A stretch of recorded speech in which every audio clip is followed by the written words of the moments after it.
잡으세요! 윤성은 태준에게 손을 내밀었지만 태준은 여전히 노숙자인 윤성을 믿지 못했습니다. 저리 가! 내게 손대지 마! 태준이 윤성을 뿌리치려 했지만 그 순간 발밑 철판이 완전히 부러졌습니다. 윤성은 반사적으로 태준의 팔을 잡았고 두 사람은 함께 철교에 위태롭게 매달리게 되었습니다. 살고 싶으시면 제 말 좀 들으세요! 윤성의 팔에는 태준의 무게가 고스란히 전해졌고 어깨가 빠질 것 같은 고통이 엄습했습니다. 왜 나를 구하려고 하는 거야?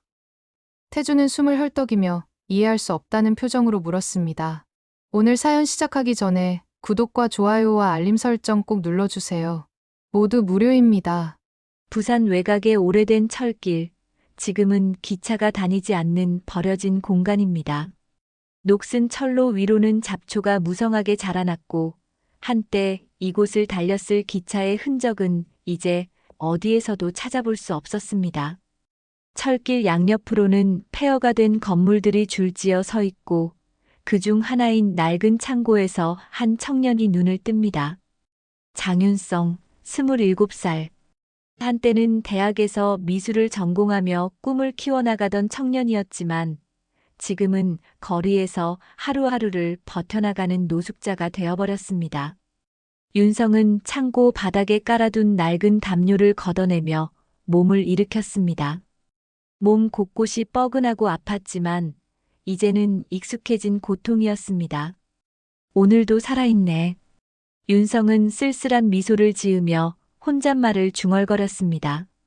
창고 밖으로 나서자 차가운 새벽 공기가 얼굴을 스쳤습니다. 동이 트기 시작하는 하늘을 바라보며 윤성은 하루의 시작을 준비했습니다. 생존을 위한 하루, 그것이 윤성에게 주어진 현실이었습니다. 창고 한편에는 윤성이 주워 모은 폐지와 고철들이 쌓여 있었습니다. 어제 하루 종일 돌아다니며 모은 것들이었죠. 이것들을 팔면 하루 정도는 굶지 않을 수 있을 만큼의 돈이 나올 것입니다. 윤성은 낡은 손수레를 끌고 나와 폐지들을 차곡차곡 쌓기 시작했습니다.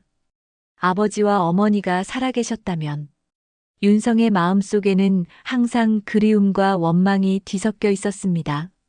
아버지는 한때 작은 건설업체를 운영하며 가족을 부양해 왔었습니다. 어머니는 윤성이 7살 때 돌아가셨지만 아버지 혼자서도 윤성과 형 윤섭을 키우며 안정적인 삶을 살 수 있었죠.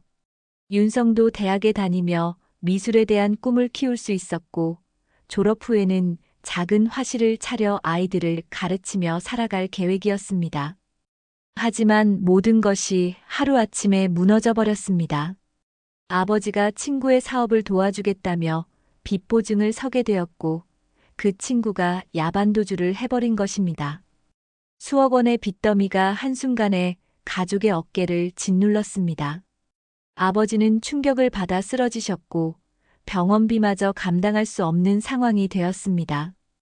결국 병원비를 감당하지 못해 아버지마저 돌아가셨고 아버지의 죽음과 불어난 빚을 감당하지 못하겠다며 크게 절망한 형 윤섭은 결국 목숨을 끊었습니다. 그 이후 윤성의 삶은 완전히 나락으로 떨어졌습니다. 혼자 남은 윤성은 빚을 피해 원룸에서 나와야 했고 며칠간은 찜질방이나 PC방에서 하루하루를 버텨나갔습니다. 마지막 돈마저 떨어진 후에는 정말 길거리에서 잠을 자야 했습니다.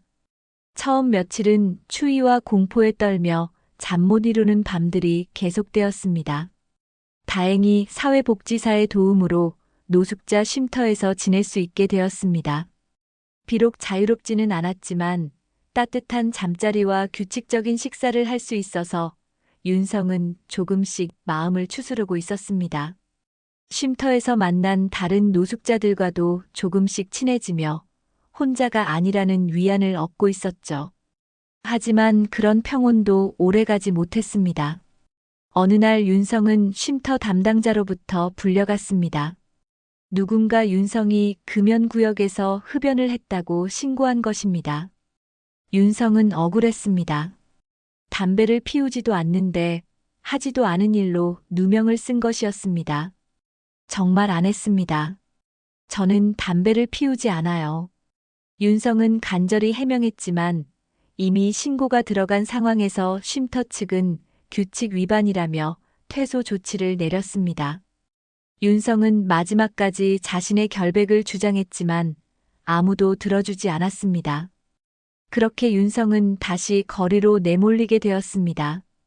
왜 나에게만 이런 일이? 다시 거리에 나온 윤성은 절망감에 빠졌습니다. 겨우 찾은 안정된 보금자리마저 잃게 된 것입니다. 그 이후로 윤성은 이곳저곳을 떠돌다가 결국 이 버려진 철길의 창고에 정착하게 되었습니다. 내가 왜 이렇게 됐을까?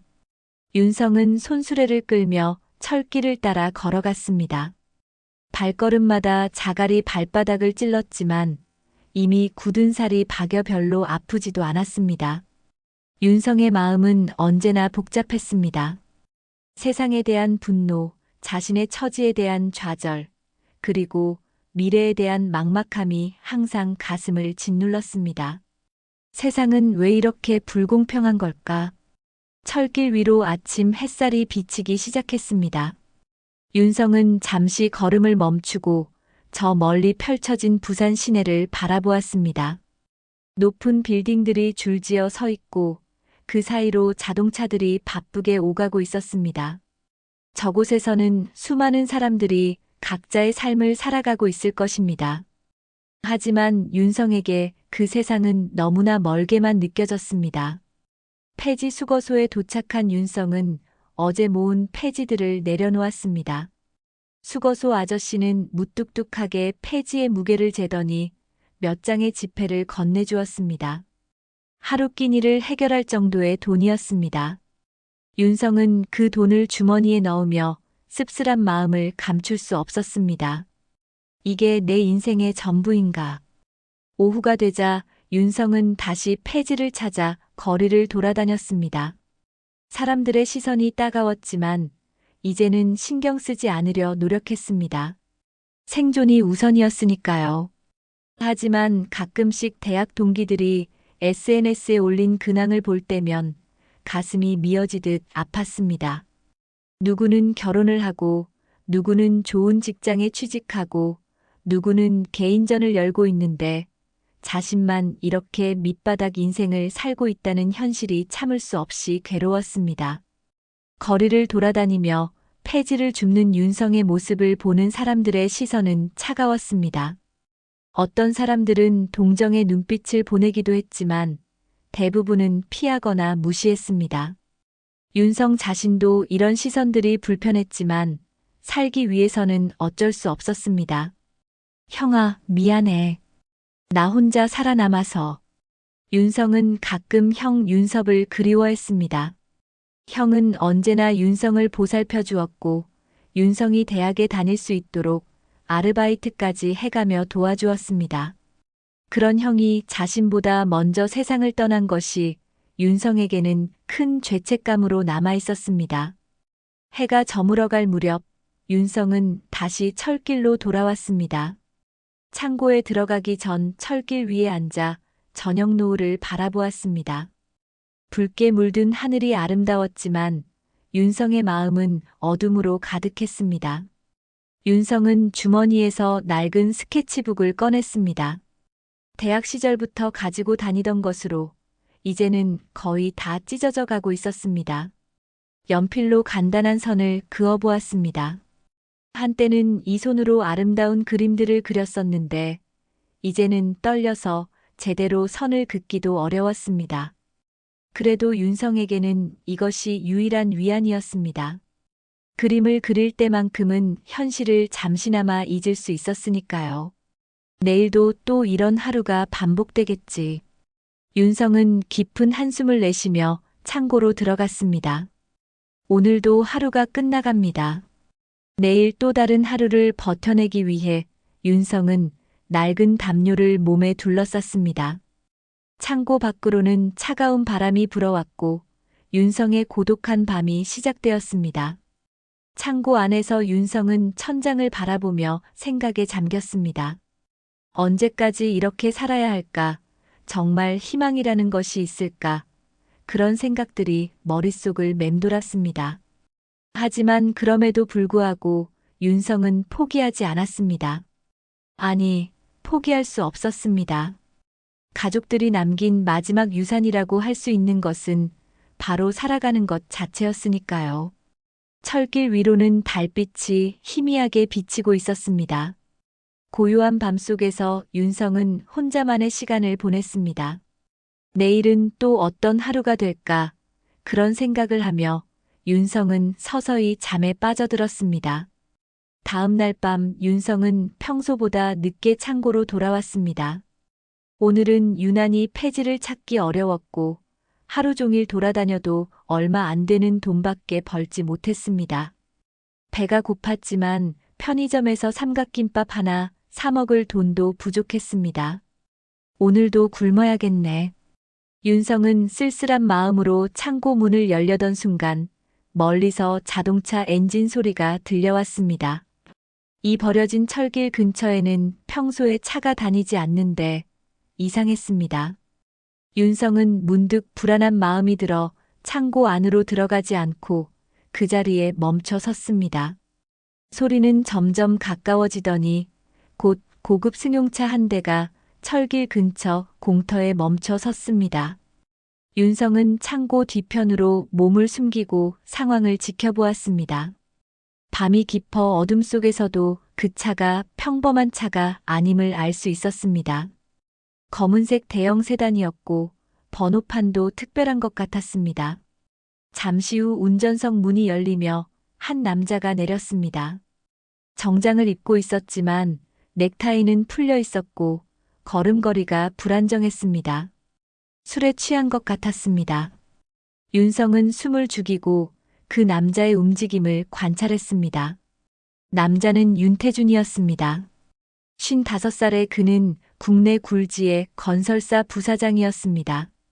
평소라면 이런 외진 곳에 올 일이 없는 사람이었죠. 하지만 지금 태준의 모습은 평소와 달랐습니다. 어깨가 축 처져 있었고 얼굴에는 깊은 절망감이 드리워져 있었습니다.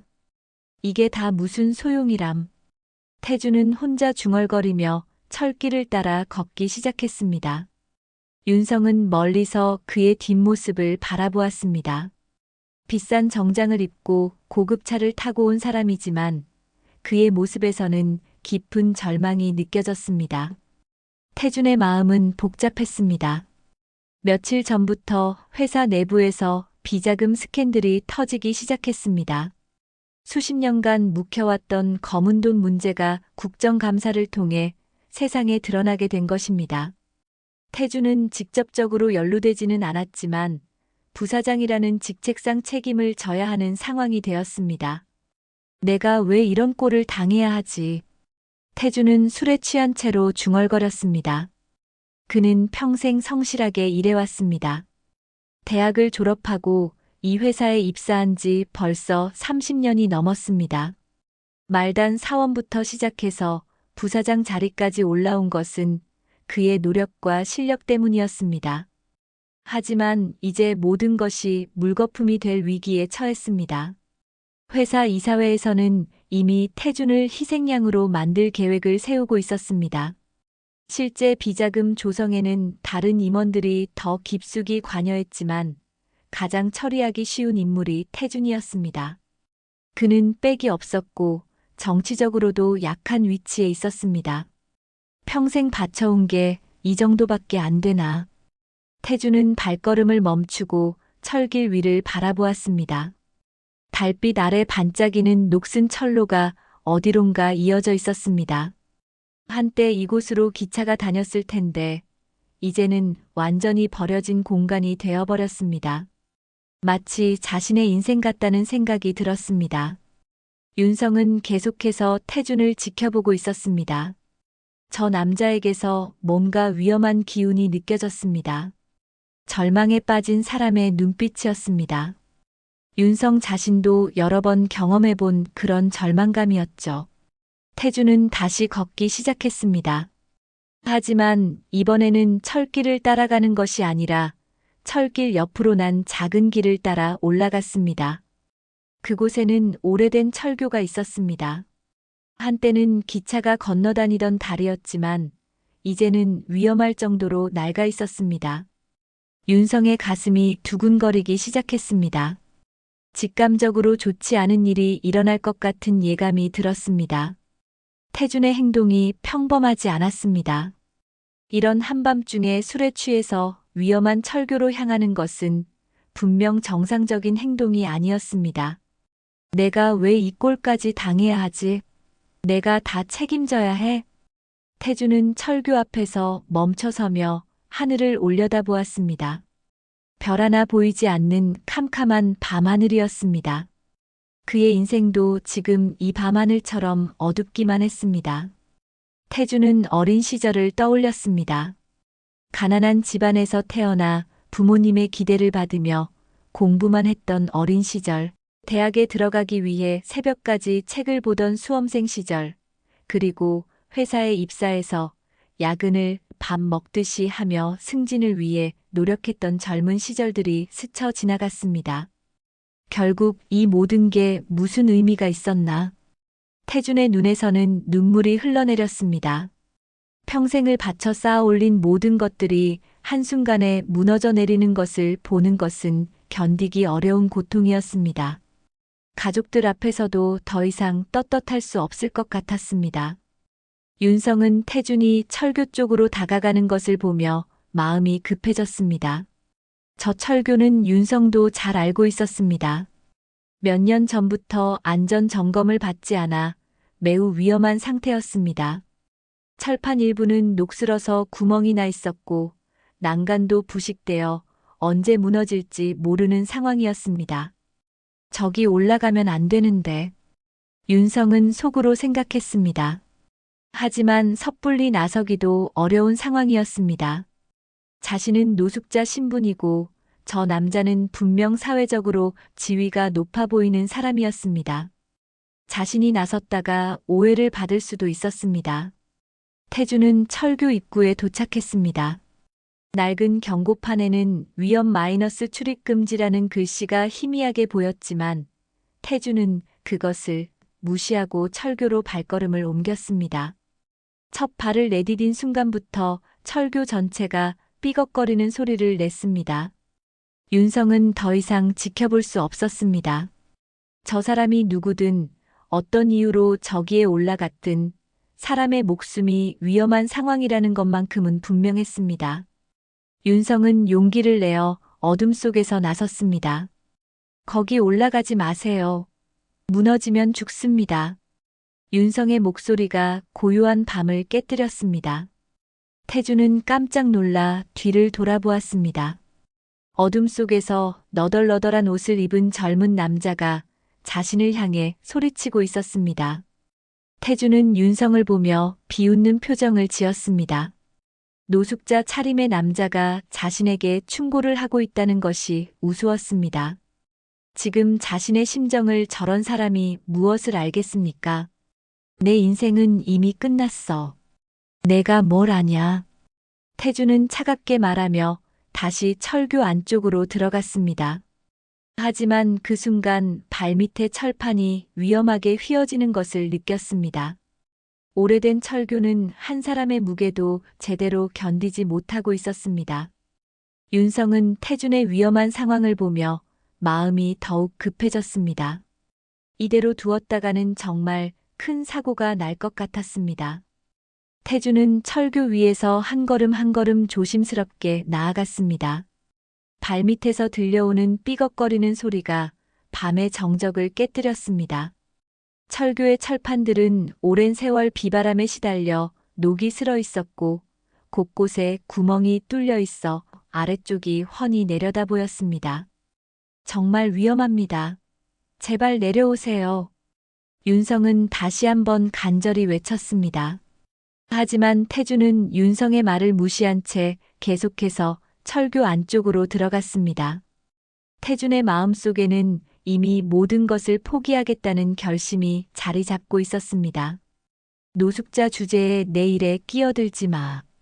태준은 차가운 목소리로 말했습니다. 그에게 윤성은 그저 자신의 마지막 순간을 방해하는 불청객일 뿐이었습니다. 태주는 사회적 지위에 대한 자부심이 강했고 지금까지 자신보다 낮은 계층의 사람들을 무시하며 살아왔습니다. 윤성은 태준의 차가운 말에 상처를 받았지만 그래도 사람의 목숨이 위험한 상황에서 그냥 지켜볼 수는 없었습니다. 자신도 밑바닥 인생을 살고 있지만 생명의 소중함만은 누구보다 잘 알고 있었습니다. 가족을 모두 잃고 혼자 남은 자신이기에 더욱 그랬습니다. 태주는 철교 중앙 부근까지 도달했습니다. 그곳에서 잠시 멈춰서서 아래를 내려다보았습니다. 철교 아래로는 깊은 계곡이 있었고 바위들이 날카롭게 솟아 있었습니다. 달빛에 비친 바위들이 마치 이빨처럼 보였습니다. 이제 모든 게 끝이야. 태주는 혼자 중얼거렸습니다. 그의 머릿속에는 지난 며칠간의 일들이 스쳐 지나갔습니다. 회사 이사회에서 자신을 희생양으로 만들려는 음모, 언론에 흘러나온 비자금 스캔들, 기사, 그리고 가족들의 실망스러운 눈빛들이 떠올랐습니다. 태준에게는 아내와 대학생인 딸이 있었습니다. 그들은 태준이 성공한 사업가라고 믿고 있었고, 태준도 그런 모습을 유지하기 위해 노력해왔습니다. 하지만 이제 모든 것이 드러나게 되면서 가족들 앞에서도 더 이상 떳떳할 수 없게 되었습니다. 그 순간 태준이 서 있던 철판이 갑자기 크게 휘어지기 시작했습니다. 오래된 철교는 한 사람의 무게조차 제대로 견디지 못하고 있었던 것입니다. 철판의 가장자리가 삐걱거리며 아래로 처지기 시작했고 태준의 발이 철판 사이의 틈으로 빠져들어갔습니다. 앗!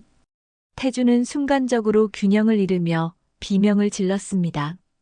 철교의 난간을 붙잡으려 했지만 난간마저 녹이 슬어 부러질 것 같았습니다. 태준의 몸이 철교 아래로 떨어질 위험에 처했습니다. 윤성은 이 광경을 보고 더 이상 망설일 수 없었습니다. 태준이 자신을 무시하고 모욕했지만 그래도 사람의 목숨을 그냥 지켜볼 수는 없었습니다. 윤성은 반사적으로 철교를 향해 달려갔습니다. 잡으세요. 윤성은 태준에게 손을 내밀었습니다. 하지만 태준은 여전히 윤성을 믿지 못했습니다. 노숙자인 윤성이 자신을 구할 수 있을 것이라고 생각하지 않았습니다. 오히려 윤성이 자신에게 해를 끼칠지도 모른다는 의심이 들었습니다. 저리 가. 내게 손대지 마. 태준은 윤성을 뿌리치려 했습니다. 하지만 그 순간 발밑의 철판이 완전히 부러지면서 태준의 몸이 아래로 떨어지기 시작했습니다. 윤성은 반사적으로 태준의 팔을 잡았고 두 사람은 함께 철교에 매달리게 되었습니다. 살고 싶으시면 제 말 좀 들으세요. 윤성은 간절한 목소리로 말했습니다. 이제 태준도 상황의 심각성을 깨달았습니다. 윤성이 아니었다면 자신은 이미 철교 아래로 떨어졌을 것입니다. 하지만 여전히 자존심이 허락하지 않았습니다. 두 사람은 철교에 매달린 채로 필사적으로 버텼습니다.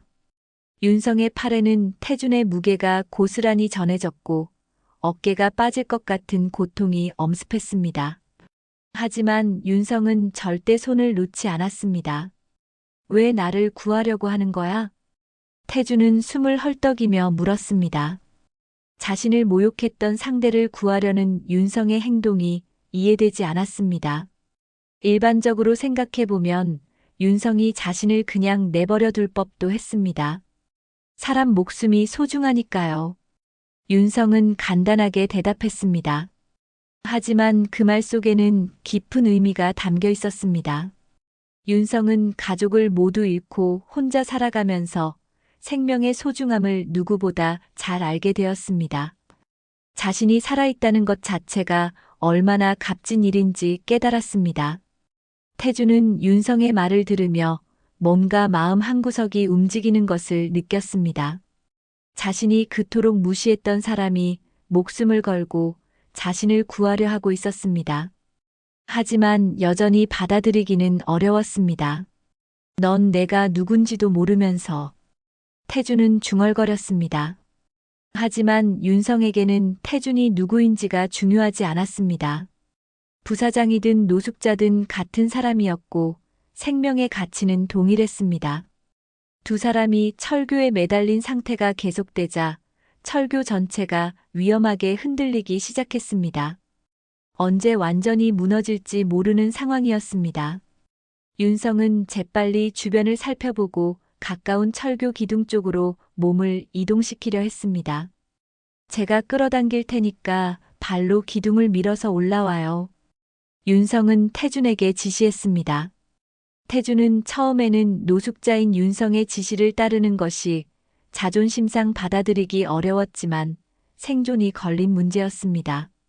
결국 윤성의 말에 따라 발로 기둥을 밀며 위로 올라가려 했습니다. 하지만 그 과정에서 실수가 생겼습니다. 태준이 발을 잘못 디디면서 두 사람 모두 균형을 잃게 되었습니다. 결국 윤성과 태준은 철교에서 떨어져 아래쪽 땅으로 굴러 떨어졌습니다. 다행히 철교 아래 계곡이 아닌 철교 옆 비탈진 언덕으로 떨어졌기 때문에 생명에는 지장이 없었습니다.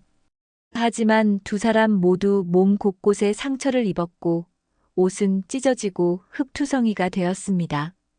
윤성은 먼저 일어나서 태준의 상태를 확인했습니다. 태준은 어깨를 다친 것 같았지만 심각한 부상은 아니었습니다. 윤성도 팔목과 무릎에 상처가 났지만 걸을 수는 있었습니다. 괜찮으세요? 윤성이 태준에게 물었습니다. 하지만 태준은 복잡한 심정이었습니다. 목숨을 구해준 것에 대한 고마움과 동시에 노숙자에게 도움을 받았다는 수치심이 뒤섞여 있었습니다. 노숙자 주제에 내 일에 끼어들지 마. 태준은 분노와 수치심이 뒤섞인 목소리로 말했습니다. 윤성을 향한 화풀이였습니다. 자신의 자존심이 크게 상했고 그 분노를 윤성에게 쏟아낸 것입니다. 윤성은 태준의 말에 깊이 상처받았습니다. 목숨을 걸고 구해준 상대에게 이런 말을 듣는다는 것이 너무나 슬펐습니다. 하지만 그래도 사람의 목숨을 구한 것에 대해서는 후회하지 않았습니다. 그래도 사람 목숨은 지켜야죠. 나라도. 윤성은 조용히 말했습니다. 그의 목소리에는 깊은 상처가 묻어나 있었지만 동시에 확고한 신념도 담겨 있었습니다. 자신이 아무리 밑바닥 인생을 살고 있어도 사람으로서 해야 할 일은 한다는 의지였습니다. 태준은 윤성의 말을 들으며 뭔가 마음속 깊은 곳이 흔들리는 것을 느꼈습니다. 하지만 여전히 받아들이기는 어려웠습니다. 평생 자신이 우월하다고 믿어온 가치관이 흔들리고 있었습니다. 태준은 윤성의 말을 들으며 복잡한 마음으로 자리에서 일어났습니다. 어깨에 통증이 심했지만 마음의 상처가 더 컸습니다. 평생 자신이 믿어왔던 가치관이 흔들리고 있었지만 그것을 인정하고 싶지 않았습니다. 당신 같은 사람이 무슨 자격으로. 태준은 말을 하다가 멈췄습니다. 방금 전 자신의 목숨을 구해준 사람에게 할 말이 아니라는 것을 스스로도 알고 있었기 때문입니다. 하지만 자존심이 그것을 허락하지 않았습니다. 윤성은 태준의 모습을 보며 안타까운 마음이 들었습니다. 저런 높은 지위에 있는 사람도 결국 자신처럼 절망에 빠질 수 있다는 것을 깨달았습니다. 사람의 고통은 신분이나 지위와 상관없이 똑같다는 생각이 들었습니다. 집으로 돌아가세요. 가족분들이 걱정하실 거예요. 윤성은 조심스럽게 말했습니다. 태준의 왼손에 끼워진 결혼 반지를 보고 가족이 있을 것이라고 짐작했습니다. 하지만 태준에게 지금 가족은 오히려 부담스러운 존재였습니다. 가족이라. 태준은 쓴웃음을 지었습니다. 아내와 딸에게 어떤 얼굴로 돌아갈 수 있을까요? 지금까지 성공한 남편이자 아버지의 모습을 보여왔는데 이제는 모든 것을 잃을 위기에 처했습니다. 비자금 스캔들이 터지면 사회적으로 매장될 것이고 가족들도 함께 고통받게 될 것입니다. 태주는 차 쪽으로 걸어가며 윤성을 돌아보았습니다. 여전히 노숙자 차림의 남루한 모습이었지만 방금 전 자신의 목숨을 구해준 사람이었습니다. 마음 한구석에서는 고마움이 올라왔지만 그것을 표현하기는 어려웠습니다. 왜 나를 구했지? 태주는 결국 궁금함을 참지 못하고 물었습니다. 윤성은 잠시 생각에 잠겼습니다. 왜 구했을까요? 자신도 정확한 이유를 설명하기는 어려웠습니다. 그저 본능적으로 움직인 것 같았습니다. 그냥 사람이니까요. 윤성의 대답은 단순했지만 진실했습니다. 복잡한 이유는 없었습니다. 사람의 목숨이 위험하다면 도와야 한다는 것. 그것이 윤성이 가지고 있는 마지막 신념이었습니다. 태주는 윤성의 대답을 듣고 말문이 막혔습니다. 너무나 단순하지만 강력한 대답이었습니다. 자신은 평생 복잡한 이해관계 속에서 살아왔는데 이 사람은 그저 사람이니까라는 이유만으로 행동한 것입니다. 내 이름은 윤태준이다. 태준은 처음으로 자신의 이름을 밝혔습니다. 윤성도 자신을 소개했습니다. 윤성의 형 윤섭도 자살로 생을 마감했기에 태준을 보니 윤섭이 생각나서 구해줬습니다. 하지만 내색은 하지 않았습니다. 태준은 차에 올라타며 창문을 내렸습니다. 윤성에게 뭔가 말하고 싶었지만 적절한 말이 떠오르지 않았습니다. 결국 아무 말 없이 차를 몰고 떠났습니다. 윤성은 멀어져 가는 차의 후미등을 바라보며 복잡한 마음을 달랬습니다. 다음 날 태준은 회사에 출근했습니다. 평소보다 일찍 도착해서 자신의 사무실에 앉아 있었지만 어제 밤의 일이 자꾸 떠올랐습니다. 노숙자 윤성이 자신에게 했던 말들, 그리고 목숨을 걸고 자신을 구해준 모습이 머릿속에서 지워지지 않았습니다. 부사장님, 이사회 회의가 곧 시작됩니다. 비서가 들어와서 알려주었습니다. 태주는 깊은 한숨을 쉬며 자리에서 일어났습니다. 오늘 이사회에서 자신의 운명이 결정될 것입니다.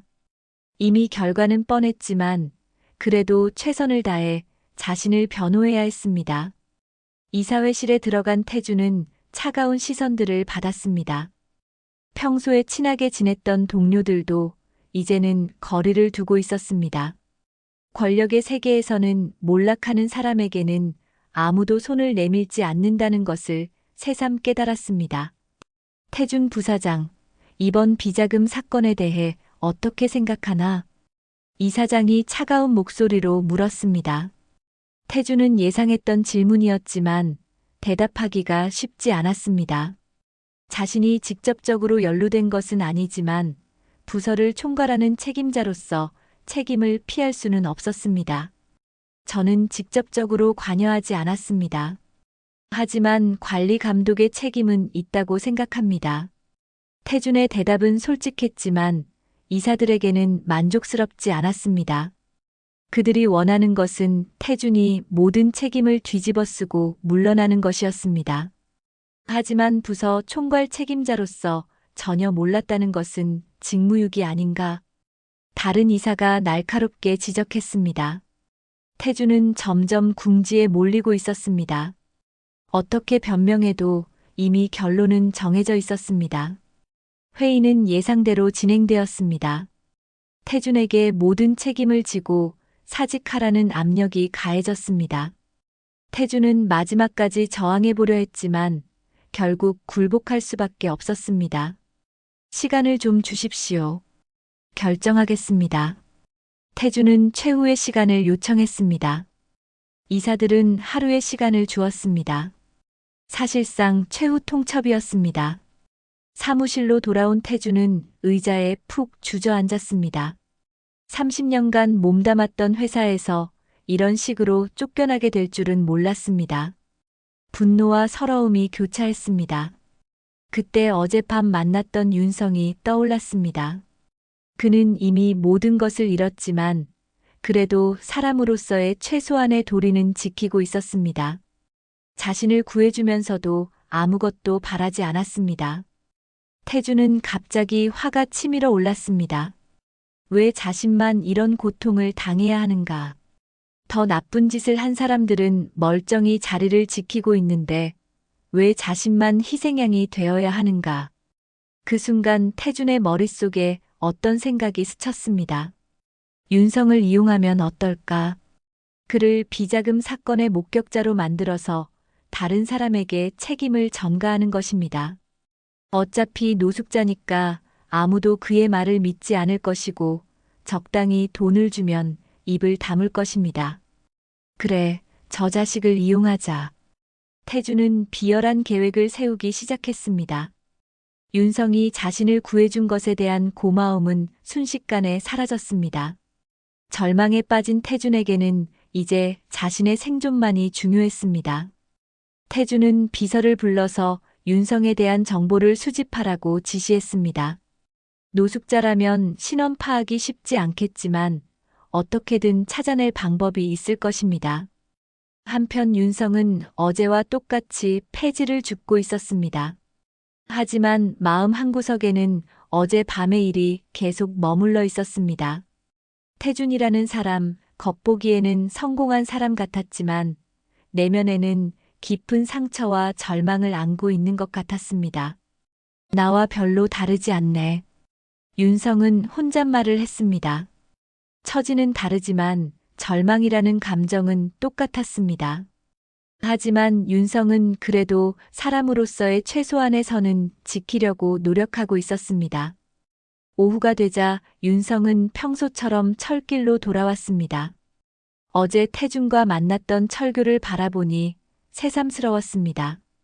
만약 자신이 나서지 않았다면 어떻게 되었을까 하는 생각이 들었습니다. 잘한 일이야. 윤성은 스스로를 위로했습니다. 비록 고마워하지는 않았지만 사람의 목숨을 구한 것은 분명 옳은 일이었습니다. 하지만 윤성은 아직 모르고 있었습니다. 태준이 자신을 이용해서 위기를 모면하려는 음모를 꾸미고 있다는 것을, 곧 윤성에게 큰 시련이 닥쳐올 것이라는 것을 말입니다. 며칠 후 윤성은 평소처럼 아침 일찍 폐지를 주우러 나갔습니다. 오늘은 날씨가 좋아서 기분이 조금 나았습니다. 햇살이 따스하게 내려쬐고 바람도 시원했습니다. 이런 날이면 어린 시절 가족들과 함께 나들이를 갔던 기억이 떠올랐습니다. 하지만 그런 평온한 아침은 오래가지 못했습니다. 윤성이 철길 근처 상가에서 폐지를 줍고 있을 때 갑자기 경찰차 2대가 나타났습니다. 경찰들이 차에서 내려 윤성에게 다가왔습니다. 장윤성 씨 맞습니까? 경찰관이 물었습니다. 윤성은 갑작스러운 상황에 당황했습니다. 자신이 무슨 잘못을 했는지 전혀 모르겠었습니다. 폐지를 줍는 것도 불법이 아닌데 왜 경찰이 찾아온 것일까요? 네, 그런데 무슨 일이신지. 윤성이 조심스럽게 물었지만 경찰관들의 표정은 차가웠습니다. 그들은 윤성을 보는 눈빛이 이미 죄인을 보는 것 같았습니다. 기업 기밀 유출 혐의로 조사를 받으셔야 합니다. 함께 가주시죠. 윤성은 귀를 의심했습니다. 기업 기밀 유출이라니 자신과는 전혀 관계없는 일이었습니다. 자신은 노숙자로 살아가고 있는데 어떤 기업의 기밀을 알 수 있겠습니까? 잠깐요. 저는 그런 일과 전혀 관계없습니다. 저는 노숙자예요. 윤성은 억울하게 항변했지만 경찰관들은 들어주지 않았습니다. 이미 그들에게는 윤성이 범죄자로 보였던 것입니다. 변명은 경찰서에서 하십시오. 경찰관들은 윤성의 팔을 잡고 경찰차로 끌고 갔습니다. 윤성은 완전히 당황한 상태였습니다. 무슨 일이 일어나고 있는 것인지 전혀 이해할 수 없었습니다. 경찰서 조사실에서 윤성은 충격적인 사실을 알게 되었습니다. 누군가 윤성이 대형 건설사의 비자금 관련 기밀을 빼돌렸다고 신고한 것입니다. 그것도 구체적인 증거까지 제시하면서 말입니다. 장윤성 씨, 당신이 며칠 전 윤태준 부사장과 만나서 회사 기밀을 빼내려 했다는 신고가 들어왔습니다. 수사관의 말에 윤성은 깜짝 놀랐습니다. 윤태준, 그 이름을 듣는 순간 며칠 전 철교에서 만났던 그 사람이 떠올랐습니다. 자신이 목숨을 걸고 구해준 바로 그 사람이었습니다. 잠깐요. 그분과 만난 것은 맞지만 기밀을 빼내려 한 것이 아닙니다. 그분이 위험한 상황에 있어서 구해드린 것뿐이에요. 윤성은 진실을 말했지만 수사관들은 믿지 않았습니다. 그들 앞에는 이미 윤성이 범죄자라는 확신에 찬 자료들이 놓여 있었습니다. 여기 보세요. 당신이 윤태준 부사장을 협박해서 비자금 관련 정보를 빼내려 했다는 증거가 있습니다. 수사관이 서류를 보여주었습니다. 그 안에는 윤성이 태준을 협박하는 것처럼 조작된 내용들이 있었습니다. 심지어 음성 파일까지 있었는데 그것은 며칠 전 철교에서 있었던 대화를 악의적으로 편집한 것이었습니다. 윤성에 살고 싶으시면 제 말 좀 들으세요. 라는 말은 협박으로 둔갑해 있었고 사람 목숨이 소중하니까요 라는 말은 완전히 빠져 있었습니다. 전체적인 맥락은 윤성이 태준을 협박해서 기밀을 빼내려 했다는 것으로 조작되어 있었습니다. 이건 완전히 조작된 거예요. 저는 그분을 구해드린 것뿐입니다. 윤성은 절규하며 항변했지만 아무도 믿어주지 않았습니다. 노숙자의 말보다는 대기업 부사장의 말이 더 신빙성 있어 보였던 것입니다. 그럼 왜 그런 위험한 곳에서 만났습니까? 우연이라기에는 너무 이상하지 않나요? 수사관의 질문에 윤성은 말문이 막혔습니다. 자신이 그곳에 살고 있다는 것을 말하기는 부끄러웠고 태준이 자살을 시도하려 했다는 것을 말하기도 어려웠습니다. 저는 그곳 근처에서 지내고 있습니다. 그분이 위험해 보여서 도와드린 것뿐이에요. 윤성의 설명은 오히려 더 의심스럽게 들렸습니다. 노숙자가 그런 외진 곳에서 지내다가 우연히 대기업 부사장을 만났다는 것이 앞뒤가 맞지 않아 보였던 것입니다. 조사는 계속되었습니다. 윤성은 몇 시간 동안 같은 질문들을 반복해서 받았지만 답변은 변하지 않았습니다. 자신은 무죄라는 것, 태준을 구해준 것뿐이라는 것을 계속 주장했습니다. 하지만 증거들은 모두 윤성에게 불리했습니다. 태준이 제공한 자료들은 치밀하게 조작되어 있었고 윤성의 말을 뒷받침할 증거는 아무것도 없었습니다. 저 자식이 우리 회사 망하게 할 놈이다. 수사관들은 태준의 진술서를 읽어주었습니다. 그 내용은 윤성이 회사 기밀을 빼내려고 자신을 협박했다는 것이었습니다. 윤성은 자신의 귀를 의심했습니다. 자신이 목숨을 걸고 구해준 사람이 이런 거짓말로 자신을 모함하고 있다는 것이 믿어지지 않았습니다. 왜 태준이 이런 짓을 하는 것일까요? 무엇 때문에 자신에게 이런 누명을 씌우는 것일까요? 나는 그냥 사람을 살렸을 뿐인데 왜 내가 죄인이 돼야 하지? 윤성은 마음속으로 절규했습니다. 세상이 이렇게 불공평할 수가 있을까요?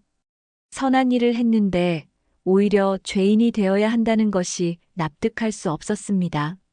조사가 끝난 후 윤성은 구치소로 이송되었습니다. 차가운 철창 안에서 윤성은 절망에 빠졌습니다. 가족을 모두 잃고 혼자 살아가는 것도 힘들었는데 이제는 억울한 누명까지 뒤집어 써야 했습니다. 형아, 나도 이제 끝인가 봐. 윤성은 죽은 형 윤섭을 떠올리며 눈물을 흘렸습니다. 형도 이런 절망감을 느꼈을까요? 세상이 너무 차갑고 불공평해서 견딜 수 없었을까요? 구치소에서의 첫날 밤은 길고 고통스러웠습니다. 딱딱한 바닥과 차가운 공기, 그리고 무엇보다 억울함이 윤성을 괴롭혔습니다. 자신이 정말 무죄라는 것을 어떻게 증명할 수 있을까요? 다른 수감자들도 윤성을 의심의 눈초리로 바라보았습니다. 기업 기밀을 빼돌린 경제사범이라는 소문이 퍼져 있었기 때문입니다.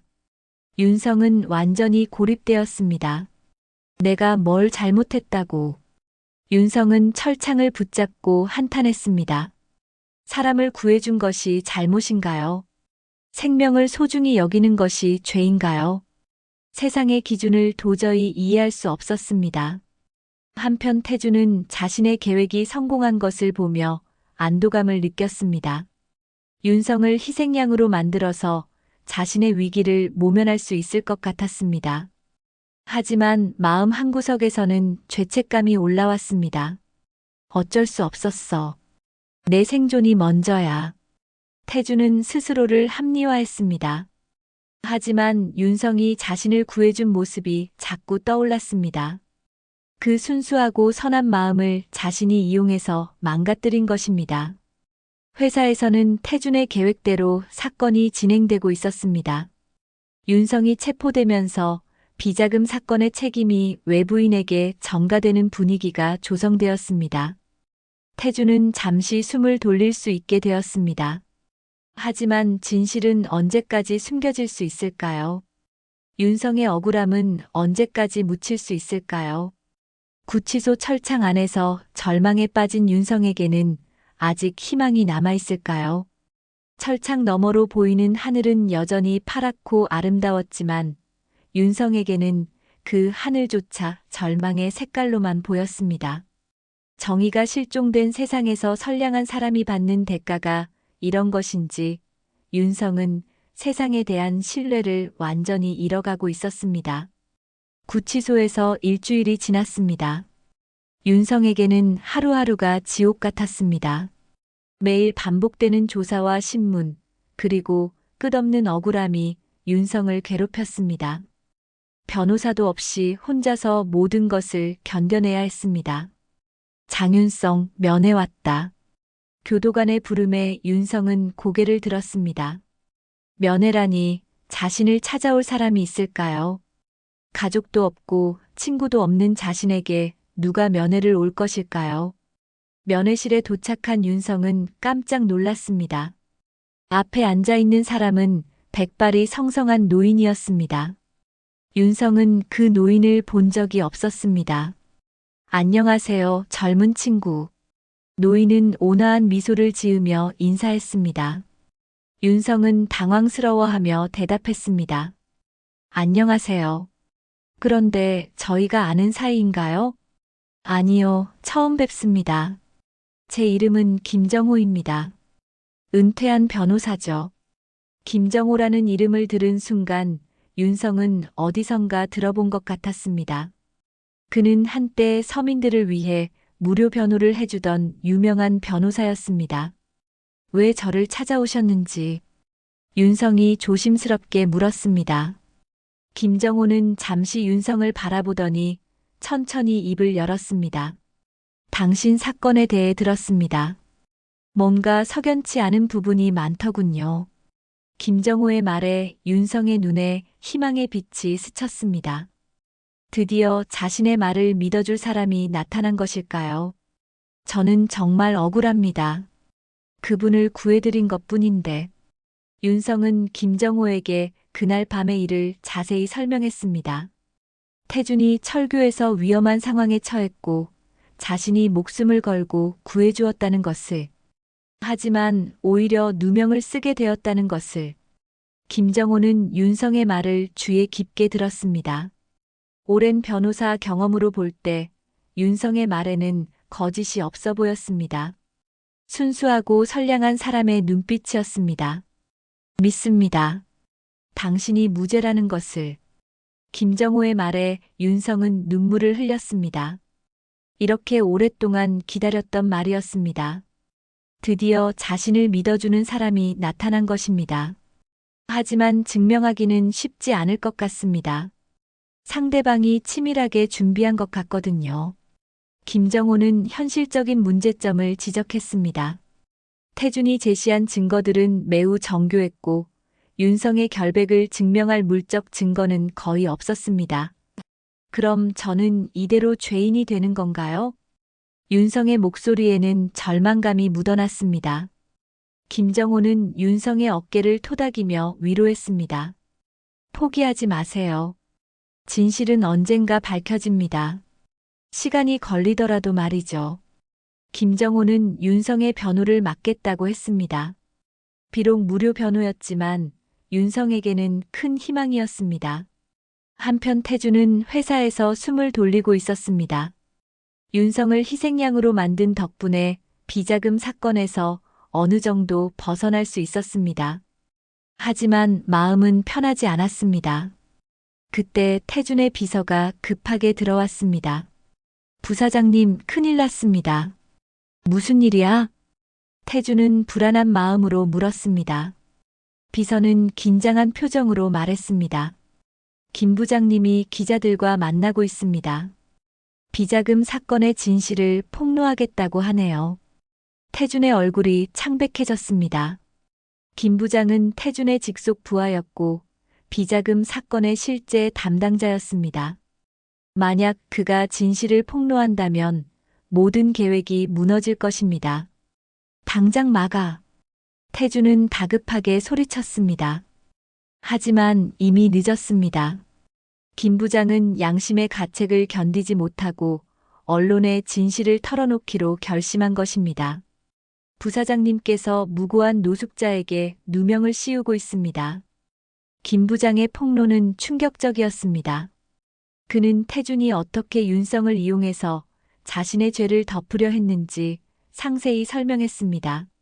저희 부서에서 비자금을 조성한 것은 사실입니다. 하지만 실제 지시는 다른 임원들이 내린 것이고 태준 부사장은 오히려 반대했었습니다. 김 부장의 증언은 사건의 전모를 바꾸어 놓았습니다. 태준은 비자금 조성에 직접 관여하지 않았지만 무고한 사람에게 누명을 씌운 더 큰 죄를 저질렀다는 것이 밝혀진 것입니다. 그 노숙자, 장윤성 씨는 완전히 무죄입니다. 오히려 태준 부사장의 목숨을 구해준 은인이에요. 김 부장의 말에 기자들은 충격을 받았습니다. 생명의 은인을 배신하고 누명을 씌운다는 것이 상상할 수 없는 일이었습니다. 뉴스는 곧바로 전국으로 퍼져나갔습니다. 대기업 부사장, 생명의 은인에게 누명 씌워 노숙자, 청년, 억울한 누명 벗게 될까 등의 제목으로 언론이 일제히 보도했습니다. 구치소에서 이 소식을 들은 윤성은 믿을 수 없었습니다. 드디어 진실이 밝혀진 것입니다. 김정호 변호사가 달려와서 좋은 소식을 전해주었습니다. 이제 곧 석방될 것 같습니다. 진실이 밝혀졌어요. 윤성은 감격의 눈물을 흘렸습니다. 억울한 누명을 벗게 된 것입니다. 하지만 마음 한편으로는 복잡했습니다. 태준이 왜 그런 일을 저질렀는지 이해할 수 없었습니다. 세상은 늘 불공평하다. 하지만 끝까지 버티는 놈이 결국 이긴다. 윤성은 구치소에서 만났던 노인 재소자의 말을 떠올렸습니다. 그 말이 맞았습니다. 포기하지 않고 버텨낸 결과 진실이 밝혀진 것입니다. 태준은 회사에서 긴급 이사회에 불려갔습니다. 이번에는 정말로 모든 것이 끝날 것 같았습니다. 비자금 조성 혐의는 벗었지만 무고죄와 위증죄라는 더 큰 죄명이 기다리고 있었습니다. 태준 부사장, 이번 일에 대해 어떻게 설명하실 겁니까? 이사장의 차가운 질문에 태준은 대답할 말이 없었습니다. 변명의 여지가 없었습니다. 모든 것이 드러난 상황에서 할 수 있는 말이 없었습니다. 즉시 사직하고 모든 책임을 지십시오. 태준은 결국 회사에서 쫓겨났습니다. 30년간 몸담았던 회사에서 이런 불명예스러운 방식으로 떠나게 될 줄은 몰랐습니다. 집으로 돌아온 태준은 아내와 딸의 실망스러운 눈빛을 마주해야 했습니다. 뉴스를 통해 모든 것을 알게 된 가족들은 태준을 이해할 수 없다는 표정이었습니다. 당신이 그런 사람인 줄 몰랐어요. 아내의 차가운 말이 태준의 가슴을 찔렀습니다. 평생 쌓아온 신뢰가 한순간에 무너져 내렸습니다. 윤성은 며칠 후 석방되었습니다. 구치소 문을 나서며 깊은 숨을 들이마셨습니다. 자유의 공기가 이렇게 달콤할 줄 몰랐습니다. 김정호 변호사와 몇몇 시민단체 관계자들이 윤성을 기다리고 있었습니다. 그들은 윤성의 용기를 칭찬하고 앞으로의 계획에 대해 이야기했습니다. 이제 새로운 시작이에요. 사회복지단체에서 도움을 주겠다고 합니다. 윤성에게는 새로운 희망이 생겼습니다. 하지만 마음 한구석에는 아직도 태준에 대한 복잡한 감정이 남아 있었습니다. 분노보다는 안타까움에 가까웠습니다. 그 사람도 결국 절망에 빠진 사람이었구나. 윤성은 태준을 원망하지 않기로 마음먹었습니다. 증오는 또 다른 불행만 가져올 뿐이라는 것을 알고 있었습니다. 대신 앞으로 어떻게 살아갈지에 집중하기로 했습니다. 구치소에서 일주일이 지났습니다. 윤성에게는 하루하루가 지옥 같았습니다. 매일 반복되는 조사와 신문, 그리고 끝없는 억울함이 윤성을 괴롭혔습니다. 변호사도 없이 혼자서 모든 것을 견뎌내야 했습니다. 장윤성, 면회 왔다. 교도관의 부름에 윤성은 고개를 들었습니다. 면회라니 자신을 찾아올 사람이 있을까요? 가족도 없고 친구도 없는 자신에게 누가 면회를 올 것일까요? 면회실에 도착한 윤성은 깜짝 놀랐습니다. 앞에 앉아 있는 사람은 백발이 성성한 노인이었습니다. 윤성은 그 노인을 본 적이 없었습니다. 안녕하세요, 젊은 친구. 노인은 온화한 미소를 지으며 인사했습니다. 윤성은 당황스러워하며 대답했습니다. 안녕하세요. 그런데 저희가 아는 사이인가요? 아니요, 처음 뵙습니다. 제 이름은 김정호입니다. 은퇴한 변호사죠. 김정호라는 이름을 들은 순간 윤성은 어디선가 들어본 것 같았습니다. 그는 한때 서민들을 위해 무료 변호를 해주던 유명한 변호사였습니다. 왜 저를 찾아오셨는지 윤성이 조심스럽게 물었습니다. 김정호는 잠시 윤성을 바라보더니 천천히 입을 열었습니다. 당신 사건에 대해 들었습니다. 뭔가 석연치 않은 부분이 많더군요. 김정호의 말에 윤성의 눈에 희망의 빛이 스쳤습니다. 드디어 자신의 말을 믿어줄 사람이 나타난 것일까요? 저는 정말 억울합니다. 그분을 구해드린 것뿐인데. 윤성은 김정호에게 그날 밤의 일을 자세히 설명했습니다. 태준이 철교에서 위험한 상황에 처했고 자신이 목숨을 걸고 구해주었다는 것을. 하지만 오히려 누명을 쓰게 되었다는 것을. 김정호는 윤성의 말을 귀에 깊게 들었습니다. 오랜 변호사 경험으로 볼 때 윤성의 말에는 거짓이 없어 보였습니다. 순수하고 선량한 사람의 눈빛이었습니다. 믿습니다. 당신이 무죄라는 것을. 김정호의 말에 윤성은 눈물을 흘렸습니다. 이렇게 오랫동안 기다렸던 말이었습니다. 드디어 자신을 믿어주는 사람이 나타난 것입니다. 하지만 증명하기는 쉽지 않을 것 같습니다. 상대방이 치밀하게 준비한 것 같거든요. 김정호는 현실적인 문제점을 지적했습니다.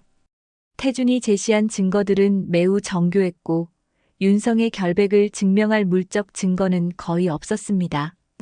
그럼 저는 이대로 죄인이 되는 건가요? 윤성의 목소리에는 절망감이 묻어났습니다.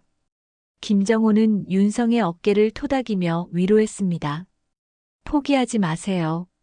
진실은 언젠가 밝혀집니다. 시간이 걸리더라도 말이죠. 김정호는 윤성의 변호를 맡겠다고 했습니다. 비록 무료 변호였지만 윤성에게는 큰 희망이었습니다. 한편 태준은 회사에서 숨을 돌리고 있었습니다. 윤성을 희생양으로 만든 덕분에 비자금 사건에서 어느 정도 벗어날 수 있었습니다. 하지만 마음은 편하지 않았습니다. 그때 태준의 비서가 급하게 들어왔습니다. 부사장님, 큰일 났습니다. 무슨 일이야? 태준은 불안한 마음으로 물었습니다. 비서는 긴장한 표정으로 말했습니다. 김 부장님이 기자들과 만나고 있습니다. 비자금 사건의 진실을 폭로하겠다고 하네요. 태준의 얼굴이 창백해졌습니다. 김 부장은 태준의 직속 부하였고 비자금 사건의 실제 담당자였습니다. 만약 그가 진실을 폭로한다면 모든 계획이 무너질 것입니다. 당장 막아. 태준은 다급하게 소리쳤습니다. 하지만 이미 늦었습니다. 김 부장은 양심의 가책을 견디지 못하고 언론에 진실을 털어놓기로 결심한 것입니다. 부사장님께서 무고한 노숙자에게 누명을 씌우고 있습니다. 김 부장의 폭로는 충격적이었습니다. 그는 태준이 어떻게 윤성을 이용해서 자신의 죄를 덮으려 했는지 상세히 설명했습니다. 저희 부서에서 비자금을 조성한 것은 사실입니다. 하지만 실제 지시는 다른 임원들이 내린 것이고 태준 부사장은 오히려 반대했었습니다. 김 부장의 증언은 사건의 전모를 바꾸어 놓았습니다. 태준은 비자금 조성에 직접 관여하지 않았지만 무고한 사람에게 누명을 씌운 더 큰 죄를 저질렀다는 것이 밝혀진 것입니다. 그 노숙자, 장윤성 씨는 완전히 무죄입니다. 오히려 태준 부사장의 목숨을 구해준 은인이에요. 김 부장의 말에 기자들은 충격을 받았습니다. 생명의 은인을 배신하고 누명을 씌운다는 것이 상상할 수 없는 일이었습니다. 뉴스는 곧바로 전국으로 퍼져나갔습니다. 대기업 부사장, 생명의 은인에게 누명 씌워 노숙자, 청년, 억울한 누명 벗게 될까 등의 제목으로 언론이 일제히 보도했습니다. 구치소에서 이 소식을 들은 윤성은 믿을 수 없었습니다. 드디어 진실이 밝혀진 것입니다. 김정호 변호사가 달려와서 좋은 소식을 전해주었습니다. 이제 곧 석방될 것 같습니다. 진실이 밝혀졌어요. 윤성은 감격의 눈물을 흘렸습니다. 억울한 누명을 벗게 된 것입니다. 하지만 마음 한편으로는 복잡했습니다. 태준이 왜 그런 일을 저질렀는지 이해할 수 없었습니다. 세상은 늘 불공평하다. 하지만 끝까지 버티는 놈이 결국 이긴다. 윤성은 구치소에서 만났던 노인 재소자의 말을 떠올렸습니다. 그 말이 맞았습니다. 포기하지 않고 버텨낸 결과 진실이 밝혀진 것입니다. 태준은 회사에서 긴급 이사회에 불려갔습니다. 이번에는 정말로 모든 것이 끝날 것 같았습니다. 비자금 조성 혐의는 벗었지만 무고죄와 위증죄라는 더 큰 죄명이 기다리고 있었습니다. 태준 부사장, 이번 일에 대해 어떻게 설명하실 겁니까? 이사장의 차가운 질문에 태준은 대답할 말이 없었습니다. 변명의 여지가 없었습니다. 모든 것이 드러난 상황에서 할 수 있는 말이 없었습니다. 즉시 사직하고 모든 책임을 지십시오. 태준은 결국 회사에서 쫓겨났습니다. 30년간 몸담았던 회사에서 이런 불명예스러운 방식으로 떠나게 될 줄은 몰랐습니다. 집으로 돌아온 태준은 아내와 딸의 실망스러운 눈빛을 마주해야 했습니다. 뉴스를 통해 모든 것을 알게 된 가족들은 태준을 이해할 수 없다는 표정이었습니다. 당신이 그런 사람인 줄 몰랐어요. 아내의 차가운 말이 태준의 가슴을 찔렀습니다. 평생 쌓아온 신뢰가 한순간에 무너져 내렸습니다. 윤성은 며칠 후 석방되었습니다. 구치소 문을 나서며 깊은 숨을 들이마셨습니다. 자유의 공기가 이렇게 달콤할 줄 몰랐습니다. 김정호 변호사와 몇몇 시민단체 관계자들이 윤성을 기다리고 있었습니다. 그들은 윤성의 용기를 칭찬하고 앞으로의 계획에 대해 이야기했습니다. 이제 새로운 시작이에요. 사회복지단체에서 도움을 주겠다고 합니다. 윤성에게는 새로운 희망이 생겼습니다. 하지만 마음 한구석에는 아직도 태준에 대한 복잡한 감정이 남아 있었습니다. 분노보다는 안타까움에 가까웠습니다. 그 사람도 결국 절망에 빠진 사람이었구나. 윤성은 태준을 원망하지 않기로 마음먹었습니다. 증오는 또 다른 불행만 가져올 뿐이라는 것을 알고 있었습니다. 대신 앞으로 어떻게 살아갈지에 집중하기로 했습니다. 석방된 지 한 달이 지났습니다. 윤성은 시민단체의 도움으로 임시 거처를 마련할 수 있었고 작은 일자리도 구했습니다. 비록 단순한 노동이었지만 정당한 대가를 받고 일할 수 있다는 것만으로도 감사했습니다. 오늘도 윤성은 일을 마치고 그 철길로 향했습니다. 예전에 살던 창고는 이제 비어 있었지만 가끔 이곳에 와서 생각을 정리하곤 했습니다. 이곳에서 태준을 만났고 그로 인해 인생이 완전히 바뀌었습니다. 해질 무렵 윤성은 철길을 따라 천천히 걸으며 지난 일들을 되돌아보았습니다. 고통스러운 시간이었지만 그 덕분에 많은 것을 깨달을 수 있었습니다. 세상의 차가움도 그 속에서 빛나는 따뜻함도 모두 경험했습니다. 그때 익숙한 차 소리가 들려왔습니다. 윤성은 고개를 돌렸고 그곳에는 예전에 봤던 검은색 승용차가 서 있었습니다. 차 문이 열리고 태준이 내렸습니다. 한 달 만에 본 태준의 모습은 많이 변해 있었습니다. 깔끔했던 정장 대신 평범한 옷을 입고 있었고 얼굴에는 깊은 피로감이 스며 있었습니다. 무엇보다 눈빛에서 예전의 오만함은 사라지고 깊은 회한이 자리 잡고 있었습니다. 두 사람은 서로를 바라보며 말없이 서 있었습니다. 어떤 말부터 해야 할지 모르겠었습니다. 윤성은 태준에 대한 복잡한 감정을 느꼈습니다. 분노도 있었지만 동시에 연민도 있었습니다. 와줘서 고맙습니다. 태준이 먼저 입을 열었습니다. 목소리는 떨리고 있었습니다. 윤성은 가만히 태준을 바라보았습니다. 내가 왜 날 구했지? 내가 널 이렇게까지 만들었는데. 태준의 목소리에는 깊은 죄책감이 묻어나 있었습니다. 지난 한 달 동안 태준은 지옥 같은 시간을 보냈습니다. 회사에서 쫓겨났을 뿐만 아니라 사회적으로도 매장당했습니다. 가족들마저 등을 돌렸습니다.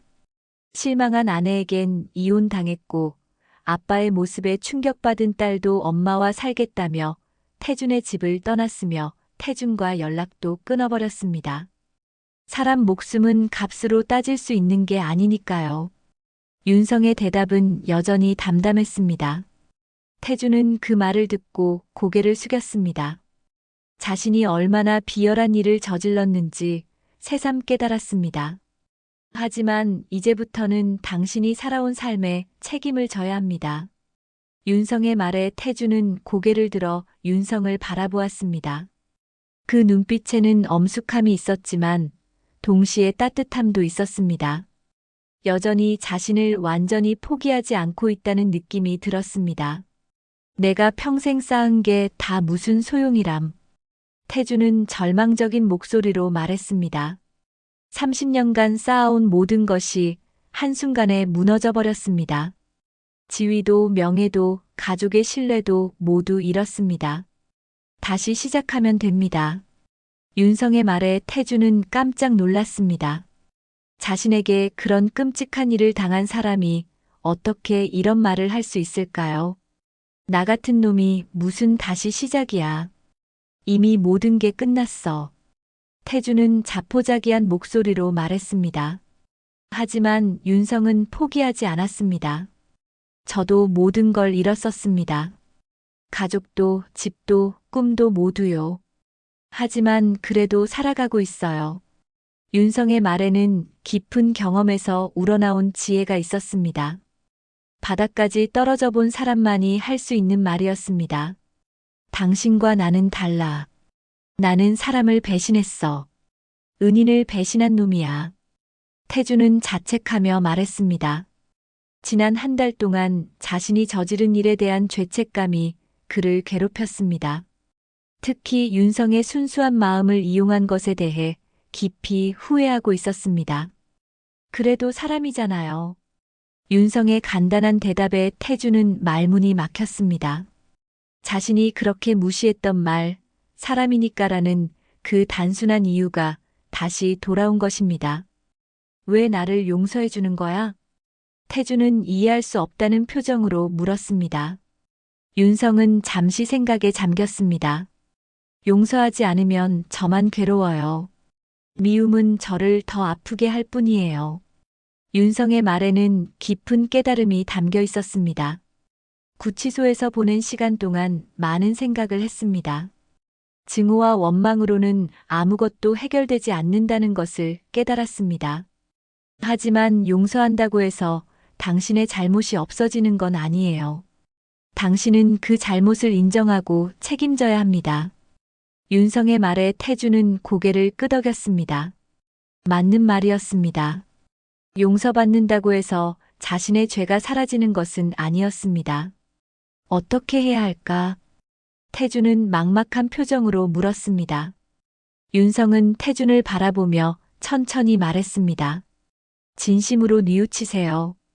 그리고 다른 사람들을 위해 살아가세요. 그것이 속죄의 시작이에요. 태준은 윤성의 말을 곰곰이 생각해 보았습니다. 지금까지 자신만을 위해 살아왔습니다. 성공과 출세만을 추구했습니다.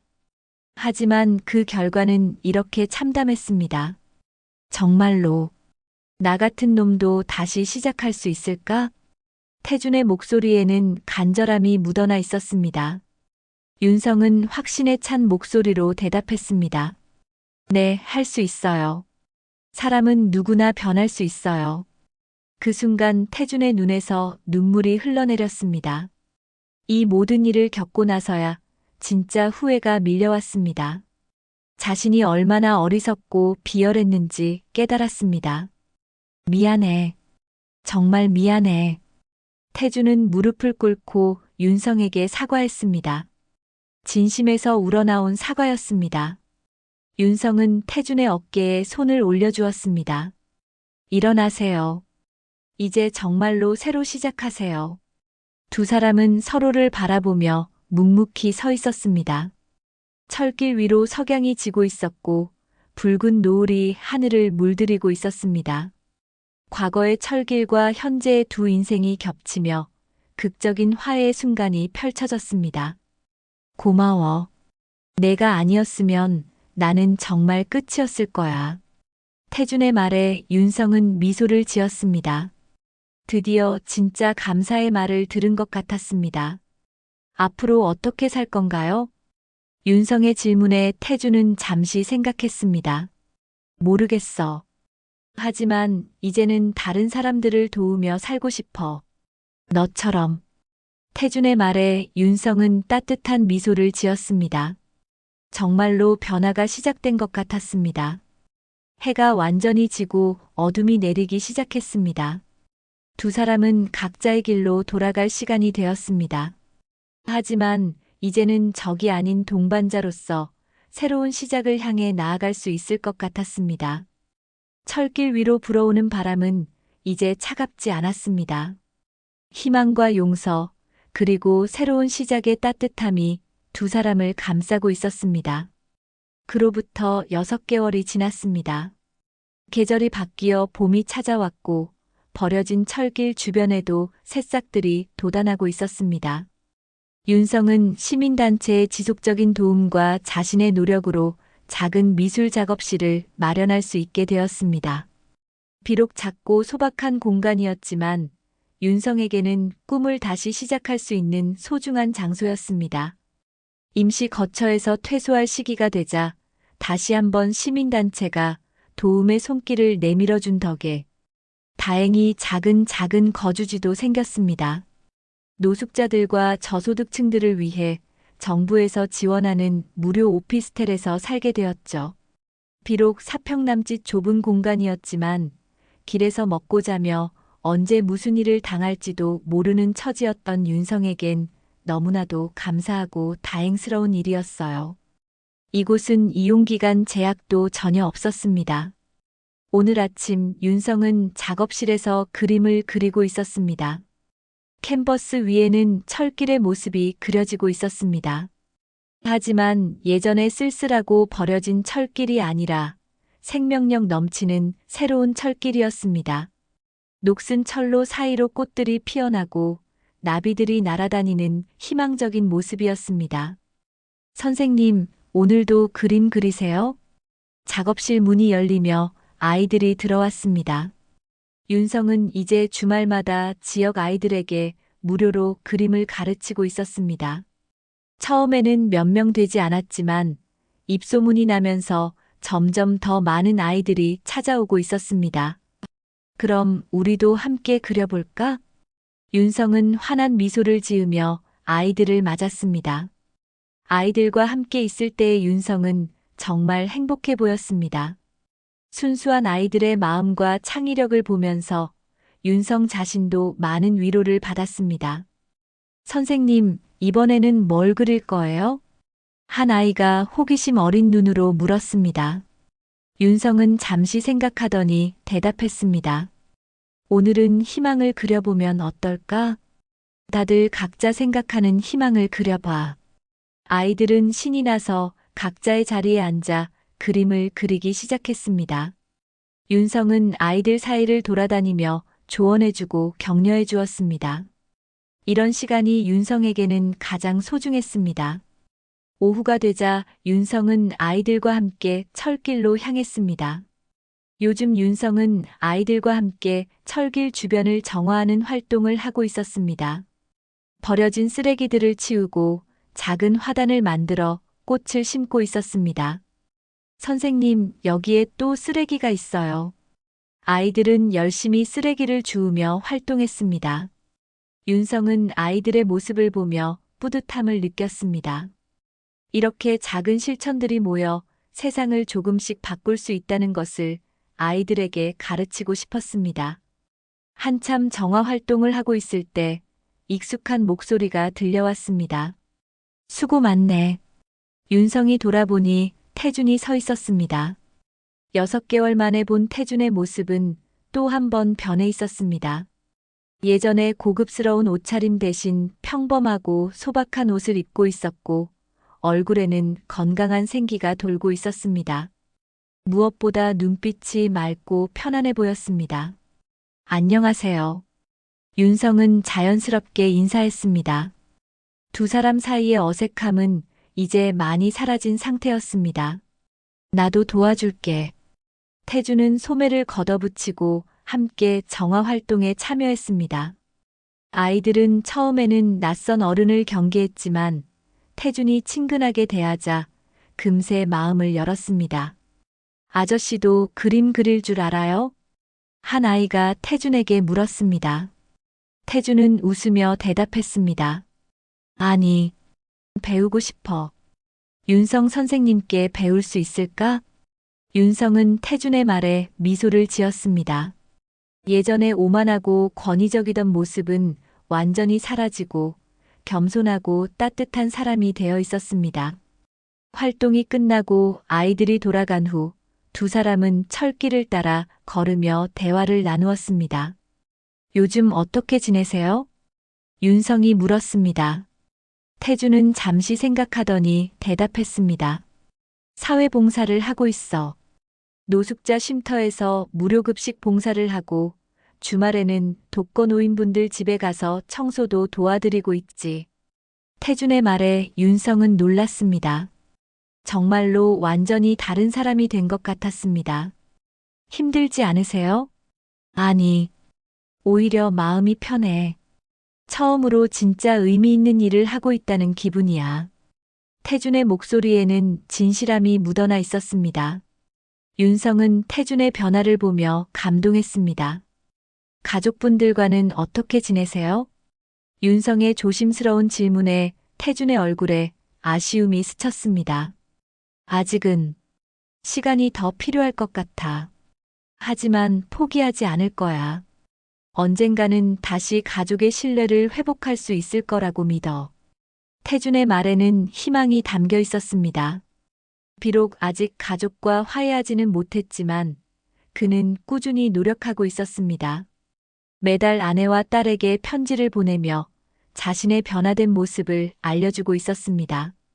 저도 응원할게요. 윤성의 격려에 태준은 고마운 표정을 지었습니다. 두 사람은 철교 앞에 도착했습니다.